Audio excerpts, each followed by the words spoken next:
عزیز طلباء جماعت دہم، آپ کیسے ہیں؟ آج ہم آپ کی خدمت میں غالب کی غزل پیش کریں گے۔ آئیے آغاز کرتے ہیں۔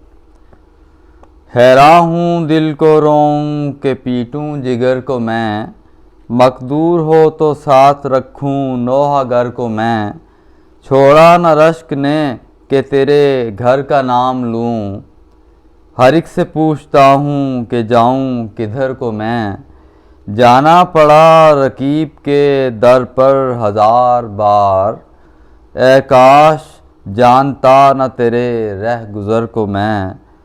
چلتا ہوں تھوڑی دور ہر ایک تیز رو کے ساتھ،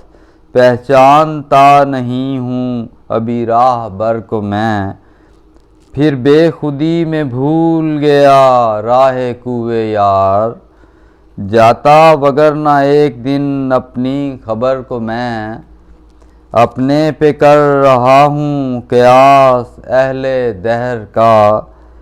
سمجھا ہوں دل پذیر متاع ہنر کو میں، غالب خدا کرے کہ سوارے سمند ناز، دیکھوں علی بہادر عالی گوہر کو میں۔ آئیے اب ان اشعار کی تشریح کرتے ہیں۔ حیراں ہوں دل کو روؤں کہ پیٹوں جگر کو میں، مقدور ہو تو ساتھ رکھوں نوحہ گر کو میں۔ نوحہ گر کا مطلب ہے گریہ زاری کرنے والا، ماتم کرنے والا، رونے والا، یا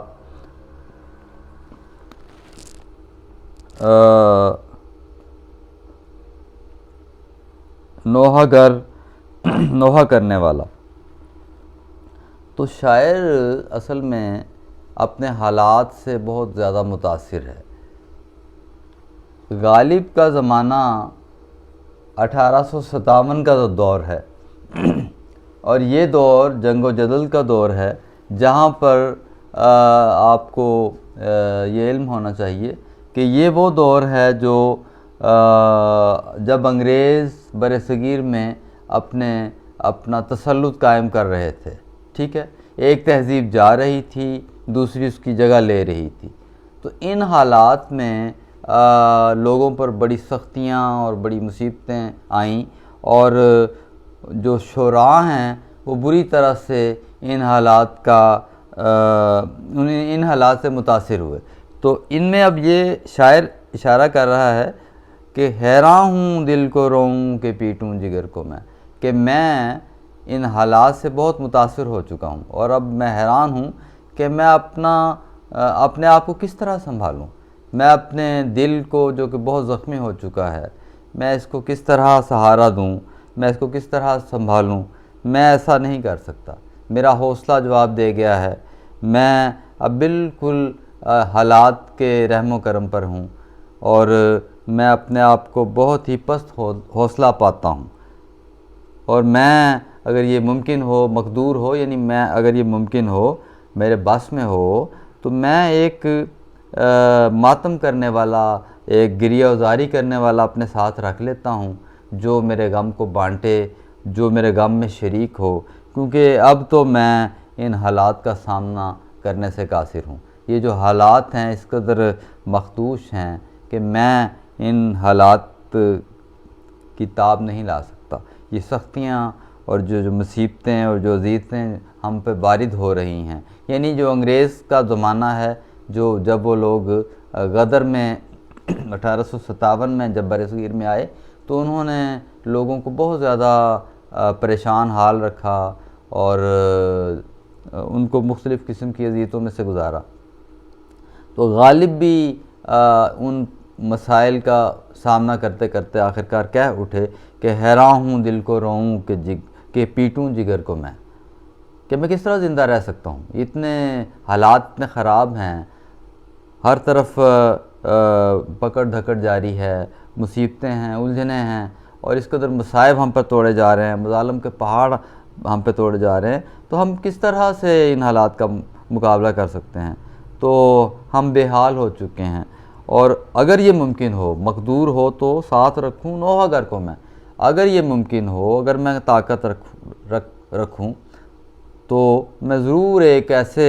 شخص کو اپنے ساتھ رکھ لوں جو کہ گریہ وزاری کرے، میرے رونے میں میرا ساتھ دے، میری غم گساری کرے۔ مراد یہ ہے کہ میرا غم اتنا زیادہ ہے کہ میں اکیلے میں اس غم کو برداشت نہیں کر سکتا، تو میں چاہتا ہوں کہ میرے ساتھ کوئی ایسا شخص ہو جو میرے غم کو بانٹے، میرے غم میں برابر کا شریک ہو، تاکہ میرا غم ہلکا ہو سکے۔ اس کے بعد ہے چھوڑا نہ رشک نے کہ تیرے گھر کا نام لوں، ہر ایک سے پوچھتا ہوں کہ جاؤں کدھر کو میں۔ شاعر کہہ رہا ہے کہ ان حالات میں جب کہ ہر طرف افراتفری ہے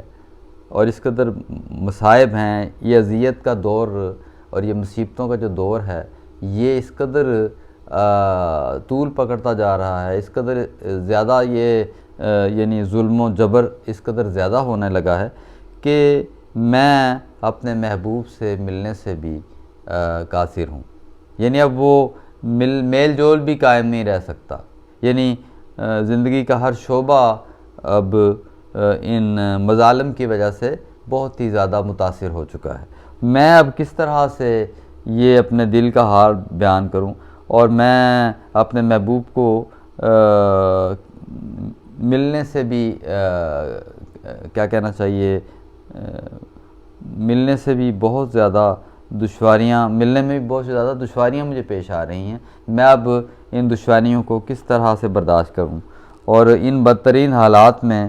جن میں سے میں گزر رہا ہوں، میں اپنے محبوب کا نام بھی نہیں لیتا کہ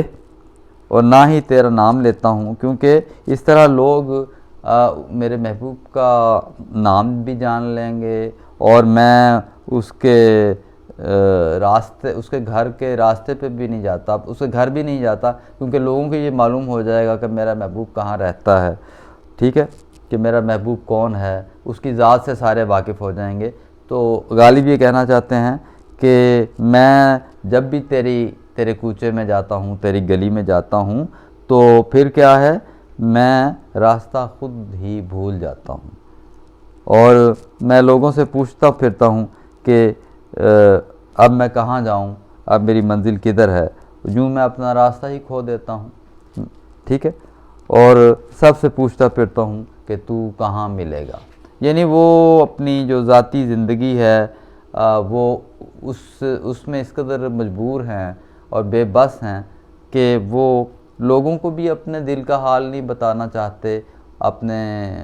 محبوب کی باتیں جو ان سی ہیں وہ دوسروں پر عیاں ہونے سے بھی وہ گریزاں ہیں۔ تو غالب یہ چاہتے ہیں کہ کسی طرح سے میرے محبوب سے میرا تعلق استوار رہے، لیکن حالات اس قدر خراب ہیں کہ ایسا ممکن نہیں ہے، ٹھیک ہے جی۔ اس کے بعد اگلا شعر ہے،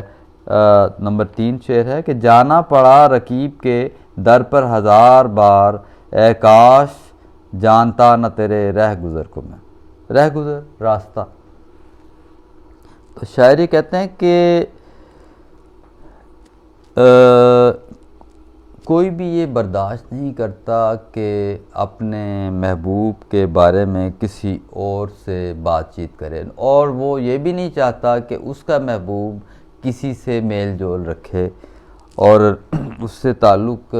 بنائے یا تعلق قائم کرے، یہ ایسا وہ برداشت نہیں کر سکتا۔ تو غالب بھی یہ کہتے ہیں کہ میں اس تکلیف سے گزر رہا ہوں کہ میرا محبوب مجھ سے لا تعلق ہو گیا ہے، وہ بے وفائی کر رہا ہے، اور مجھ سے وہ بالکل تعلق توڑ چکا ہے، ٹھیک ہے۔ یعنی حالات اس قدر بگڑ چکے ہیں کہ میرے محبوب جو ان سے ہے وہ دشمن سے گہرے، میرا محبوب اب جو میرا رقیب ہے، میرا جو دشمن ہے، اس سے اس کے تعلقات قائم ہو رہے ہیں، وہ اس سے میل جول قائم رکھے ہوئے ہے۔ میں ہرگز یہ برداشت نہیں کر سکتا کہ میرا محبوب جو ان سے ہے وہ میرے رقیب سے ملے، میرے دشمن سے ملے۔ تو اور وہ یہ کہہ رہے ہیں کہ میں جب اپنے محبوب کی تلاش میں جب نکلتا ہوں تو مجھے اس بات سے بڑی تکلیف ہوتی ہے کہ میرا محبوب جو ان سے ہے وہ دوسرے کے گھر کے دروازے سے باہر آ رہا ہوتا ہے۔ مراد یہ ہے کہ اس نے مجھ سے تعلق اور رابطہ توڑ لیا ہے، مجھ سے اس کا تعلق اب ختم ہو گیا ہے، اب وہ رقیب سے اس کا میل جول قائم ہے اور اس کے گھر کے کئی چکر لگانے پڑتے ہیں۔ کاش ایسا ہو جائے، کاش ایسا ہوتا کہ میں اپنے محبوب کا راستہ ہی نہ جانتا، مجھے علم ہی نہ ہوتا کہ میرا محبوب کہاں رہتا ہے، ٹھیک ہے نا۔ اور وہ کہتا ہے کہ مجھے کئی بار ایسا ہوا ہے کہ جب بھی میں اپنے محبوب سے ملنے کے لیے گیا ہوں تو وہ ہمیشہ میرے رقیب کے گھر سے نکلا ہے۔ مراد کیا ہے کہ حالات نے اس قدر پامال کر دیا ہے کہ اب تو اپنے دوستوں سے، عزیز و اقارب سے ملنا بھی دشوار ہو گیا ہے، ٹھیک ہے۔ تو یہ وہ زمانہ ہے جو کہ کہنا چاہیے بہت ہی مشکلات کا زمانہ ہے، جس کا اظہار شاعر نے اپنے اشعار میں بھی کیا ہے، ٹھیک ہے۔ اور اب ایک بات یہ بھی یاد رکھیں کہ غالب کی جو خوبیاں ہیں، اس کا جو انداز بیاں ہے دوسروں سے مختلف ہے۔ یہ میں نے یہاں پہ لکھی ہوئی ہیں، یہ آپ نوٹ کر لیجئے۔ منفرد انداز بیاں ہے، تخیل، بلند تخیل ہے ان کا، اور زندہ دلی اور شوخی ان کے ہاں پائی جاتی ہے، ٹھیک ہے۔ حالانکہ حالات بہت خراب ہیں، ٹھیک ہے نا، جنگ و جدل کا دور ہے، لیکن ان کے ہاں شوخی بھی ہے، ان کے ہاں زندہ دلی بھی ہے، ٹھیک ہے نا، اور ان کے ہاں فلسفیانہ رنگ بھی پایا جاتا ہے ان کی شاعری میں، ٹھیک ہے، اور انسانی جذبات کی عکاسی بھی وہ اپنے شاعری میں کرتے ہیں، ٹھیک ہے۔ تو یہ ساری باتیں ہیں جو غالب کو دوسرے شعراء سے ممتاز کرتی ہیں، ان کی انفرادیت قائم رکھنے میں مددگار ثابت ہوتی ہیں۔ تو آج ہم اتنا ہی پڑھیں گے، اور اس کے بعد آئندہ ہم باقی حصہ جو ہے وہ آج حصہ اول جو ان سا ہے، پہلا حصہ ختم ہوتا ہے اور اس کے بعد ہم دوسرا کریں گے۔ تو امید ہے آپ کو سمجھ آ گئی ہوگی، اور اللہ کرے کہ آپ امتحان میں اچھے طریقے سے ان نکات کو بیان کر سکیں۔ اللہ حافظ۔